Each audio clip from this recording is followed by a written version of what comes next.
So if you've been following my Facebook page, which is Advisor Grace, you'll see that I do a live video every Tuesday. And one of the things that I really love talking about is our internal drugstore. When you touch a star, then you really are enchanted. So I'm going to kind of just recap on why I'm talking about dopamine and why it's so important in your life. Okay? We are made up of just a bunch of chemicals. And so many people come to me, and one of the things that kind of makes me feel, is, gosh, if they were just able to make little changes in their lives, just these tiny little changes, they could actually be so much healthier and so much happier. So basically, when we go to a psychiatrist, we're already in an emergency situation. So we have to thank all of our psychiatrists out there because they are ER specialists. So basically, we have a bunch of internal chemicals, right? Like dopamine and serotonin and oxytocin and, oh gosh, there's cortisol, there's a bunch out there, right? And so lately we've just been focusing on dopamine because when people have low dopamine, it goes hand in hand with depression and anxiety, which have skyrocketed, right? Especially because of COVID. So what I wanted to show people is, you might be on an SSRI or on medication or you are trying to manage your depression or your anxiety, but I wanted to specifically talk about ways that you could actually increase naturally your dopamine by changing your lifestyle and what the significance of that and how much you can improve your life as a result of this. If you have anxiety, which I'm a more anxious person, anxiety is low dopamine and depression is low dopamine and low serotonin. Now, most people who have anxiety also have like a double diagnosis of both anxiety and depression, but sometimes it's not always acknowledged that they also have depression. So here are some of the signs that you might have low dopamine. If you're at the point where you do need psychiatric help, go get it. Our psychiatrists are wonderful, not just psychiatrists, but nurse practitioners as well, are wonderful, wonderful people that can absolutely save lives. Okay, so I'm definitely promoting that. But on top of that, I also want you to be aware and focusing on taking care of yourself and your own bodily chemicals, okay? So some signs of low dopamine are fatigue, low libido, apathy, not feeling ambitious about life. You're just kind of like, I don't care. Also, actually, one of the things that jumped out to me was restless leg syndrome. So when I go to sleep, I always shuffle around in my bed, and that's actually low dopamine. If you feel exhausted all the time or fatigued, if you're having to drink a bunch of coffee all the time, you might have low dopamine.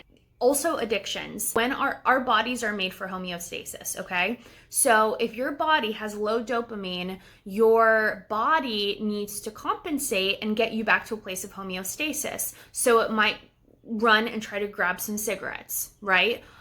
Or some food, or binge watch Netflix for like 10 hours. Those are all things that up your dopamine and help to keep you chemically balanced, and that's what our bodies do. These addictions, or we have a chemical imbalance, we're so unaware of how we actually got there. And trauma, which is what I study, absolutely, infringes on that process, okay? So when it comes to trauma, it affects us, but it also affects our daily lifestyles and how we live. And you can have two different types of trauma. You can have trauma like PTSD or an experience where it's really traumatic and really affects you, but you could also have conditioning. So if you were a child that was constantly neglected, or a lot of responsibility was put on you, or you were always criticized, basically you were always hyper vigilant in your household and you didn't feel love and safety, that's another traumatic situation, okay? There's so many things that we can do though, now that we're adults and now that we're in a position to take care of ourselves, to actually shift that process, and we can actually encourage homeostasis internally and be happy. You can be naturally happy. It's totally possible, and I'm here for it. So dopamine is the reward center. So also, if you have a list in a day and you check things off, or you go to your boss and you do a slideshow and everyone claps for you, it's like dopamine, dopamine, dopamine. So when you do something good, you feel good about yourself, you feel confident, and you get a dopamine hit. Okay, so if you're COVID was really bad for that, right? Because we're kind of stuck at home. We're not around other people. You know, when you just run into someone and they say, man, you look great. Dopamine, right? Being around other people, having that sense of connection. Dopamine, dopamine, dopamine. So COVID has been really bad for our sense of connection with one another. And so I really want you to look into this because this is something that we can fix naturally. So here's some of the things that you can do. And I'm going to tell you what I've been doing. You can go out in nature. You can make sure that you're getting enough sleep. That encourages dopamine. Listening to music, making sure that you're getting enough protein. That's really important. Also soy. Soy is really important.